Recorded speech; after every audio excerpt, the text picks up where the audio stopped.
back to On the Hill. My name is Rhonda, and today's story looks at the cultural narrative surrounding sexual violence on Canadian campuses.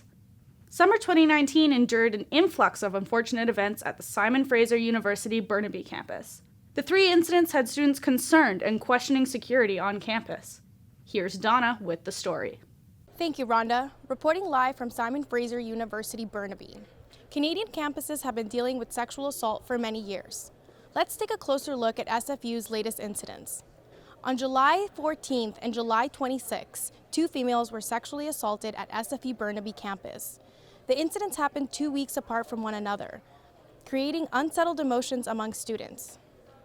The school has had several reports regarding sexual offenders and has previously not acted or informed students.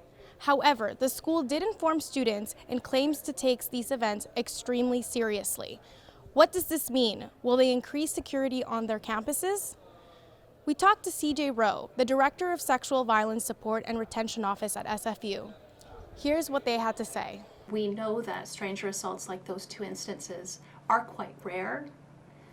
We know that the majority of sexual violence happens between individuals who know each other in some way, shape, or form. And I think what makes it often more scary and more tangible is when it's strangers passing, I think in both instances in the night or late in the day. And there's a myriad of issues that I think we as a society need to tackle with, because these are social problems. The SVSPO, which is short for the Sexual Violence Support and Prevention Office, is the university's central hub, providing supports, education, and leadership concerning sexual violence and sexual misconduct. The other piece that we explore are the root causes of sexual violence, because what we are seeing, those 2 cases you shared earlier on, are a product of a culture that's sick. If safety is a concern for individuals, our case managers provide tailored and personalized safety planning for any campus community member impacted by sexual violence and misconduct, whether they're staff, faculty, or students. So I'd like to learn more about where the gaps in services are. SVSPO doing to keep students safe and prevent future incidents on campus? So I find that an interesting question, because I think some of that answer really should be coming from campus public safety. We also spoke with Andrea Ringrose, the Director of Safety and Risk Services at SFU. Here's her take. There isn't a lot that I can get into details about.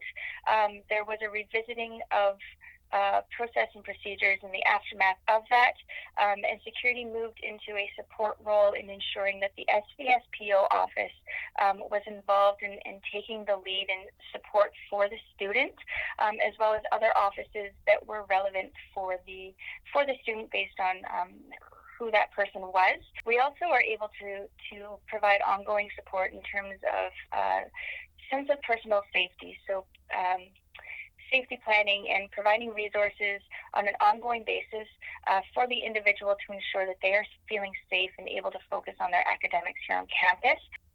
Security and myself personally worked closely with law enforcement in terms of supporting their collection of evidence for consideration and working collaboratively with the other offices. So there are ongoing improvements being made, a revisiting and a debrief of incidents response and recovery. We have plans and quite a rigorous training schedule that we'll be rolling out for our in-house security team, who we are expanding as well as 2020 is upon us. Security being located so far away, and of course you're probably aware that we are down in Discovery 1. This has been a discussion that I've brought to the table as well. There was in past times a more visible presence on the main campus. So that is something that I'm looking at. I would love to see us have greater visibility in terms of a place that the community can come and have an ambassador to connect with, and that is more visible and accessible. It is evident it is a responsibility of the Safety and Risk Services to keep students safe and at ease on their own campus. The culture surrounding sexual violence on campuses can be linked to fraternities, sororities, and partying. SFU currently does not support these organizations. However, there have been serious allegations at the UBC frat parties. We asked a frat member who wishes to remain anonymous his opinions. It's very common, it does happen, but not at the rate that people think.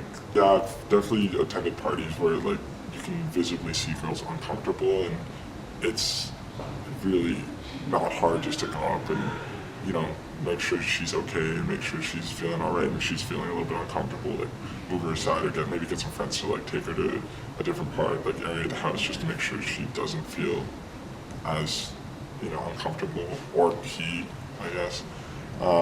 But yeah, no, I think it's like really important just to like intervene when the fraternities definitely have that in their mind, and sororities as well. Like the whole organization, the organization as a whole, does think of that at the forefront of, I guess they just think like it's definitely like at the forefront of their mind, and we definitely have programs in line to deal with those things and teach people and educate people on that front.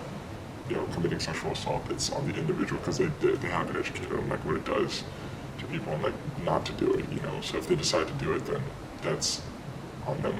We really don't advocate for anything that, like we don't advocate for that kind of behavior and stuff. It appears that the culture and narrative surrounding sexual violence cannot be tied to solely one element.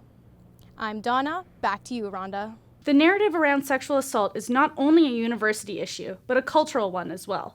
We need to work collectively as a society to lend a hand and help when people are in need. If you see something, say something, and educate yourselves on this pressing issue.